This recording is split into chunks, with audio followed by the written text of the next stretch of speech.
Hey, Brendan here. Welcome to the channel and thanks for tuning in. Well, we are continuing our 2025 Rookie Profile Series. Today, we're going to take a look at Oregon wide receiver Tez Johnson. I'm going to be joined by Jason DiRienzo, my podcast co-host, and we broke down his all-22 film. We actually went play-by-play and did a deep analysis of his Oregon State game as well as his UCLA game. So if you want access to those exclusive breakdowns, check out the website below for everything the big board has to offer you. We had a great discussion. Where is Tez going to fit in the NFL and on our future dynasty rosters? We're going to go through his college statistical profile. He's a fifth-year senior. We're going to talk about all the scouting reports, all the stuff we saw on the film breakdown. We're going to go over his draft capital at the NFL. Where's he going to be drafted in rookie drafts? And then we had a really good conversation on comps. There were a wide variety of comps that we discussed on where he could land as far as production on our dynasty rosters next year. So you play Dynasty Fantasy, man, this channel, hit that subscribe button, help me grow the channel. We are dedicated to helping you get ready for your upcoming 2025 rookie drafts. Let's get to the show. All right, Jason, let's get to our first rookie report of the evening, and let's talk about Mr. Tez Johnson, wide receiver, 5'10", 165-pound, fifth-year senior from Oregon. Now, we just watched the all-22 film of him from UCLA and Oregon State. If you guys want to see our film breakdown on those two games in all-22, make sure you hit the big board up here for some information. If you guys are subscribers already, you'll be able to see that. It'll be dropped in the next day or two, in his player profile. So Tez Johnson, exciting, productive player at Oregon. We all thought Evan Stewart was going to be the guy there to explode, but it seems like week in and week out, we're talking about Tez Johnson instead. He's getting some draft buzz.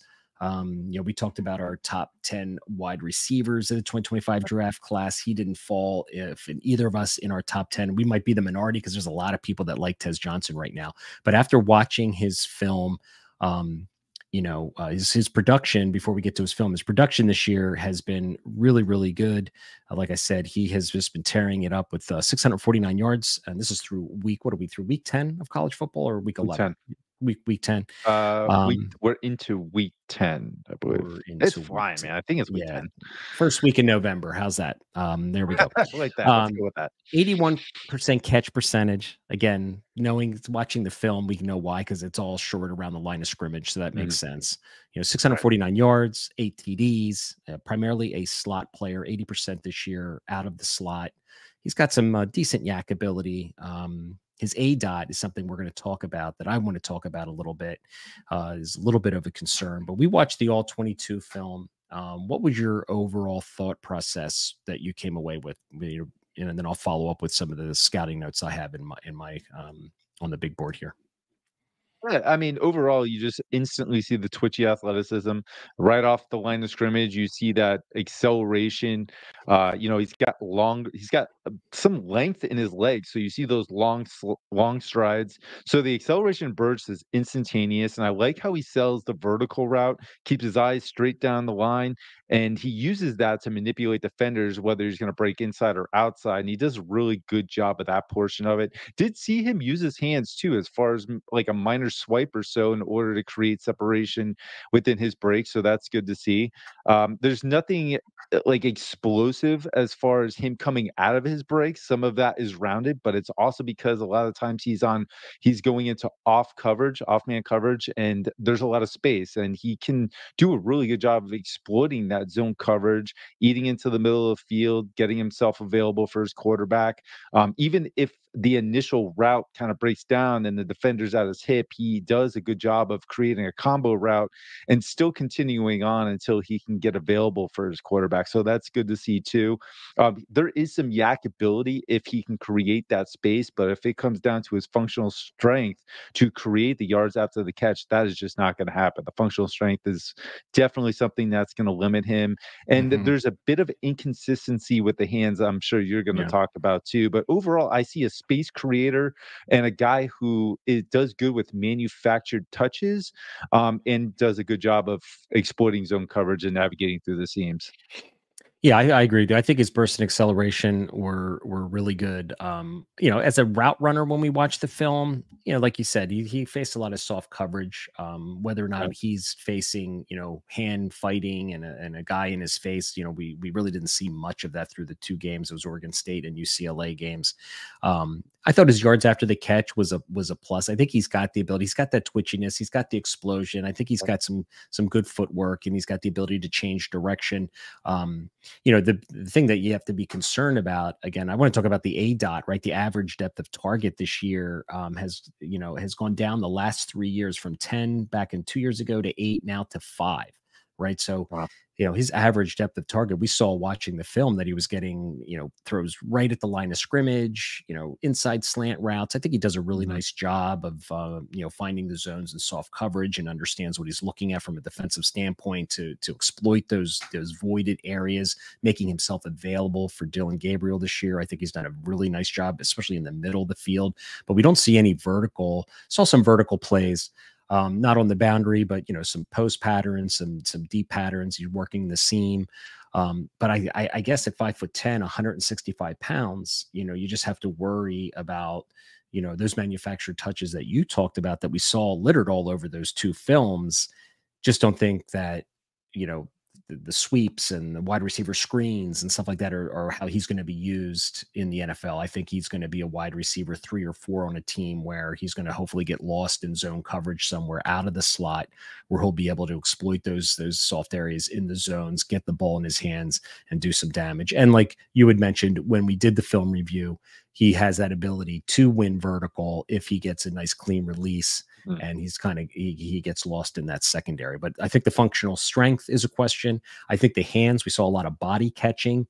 Saw a couple drops when he had to extend his hands, a couple times where he caught the ball and seemed to bobble it a little bit. So even though he has an 81%, reception percentage, they're all very short and around the line of scrimmage. So they certainly should be a very high number. He didn't find himself in a lot of difficult catch situations. He had a lot of stop routes and out routes and inside slant routes and stuff like that. But overall, it'll be interesting.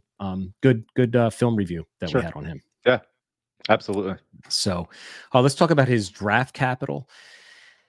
I told you, we had mentioned during recording that film earlier, like 2 or 3 weeks ago, when some rookie drafts were coming out, he was getting first round draft. He really popped early in the season, and he was getting, I'm sorry, that was the rookie draft. Let's talk about NFL draft capital first. All right. Mhm.